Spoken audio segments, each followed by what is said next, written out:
ताज़ा तरीन वीडियोस के लिए चैनल को सब्सक्राइब करके बेल आइकन और ऑल नोटिफिकेशन पर क्लिक करें ताकि आपको मिले हर खबर सबसे पहले। और नाजरीन, भारत में एक अनोखा वाकया पेश आया जिसमें एक सास ने सास बहू के रिश्ते का एक नया पहलू दुनिया के सामने पेश कर दिया।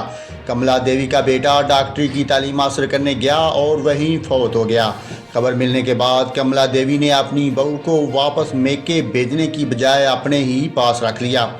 तफसीलात के मुताबिक सास बहू के दरमियान नोक झोंक के बारे में आमतौर पर सुनने में आता है, लेकिन भारतीय रियासत राजस्थान में सास और बहू के दरमियान मोहब्बत और एहतराम की नई मिसाल सामने आ गई। कमला देवी के छोटे बेटे 2016 में डॉक्टरी की तालीम के लिए किर्गिस्तान गए और वहां पर उनकी मौत हो गई।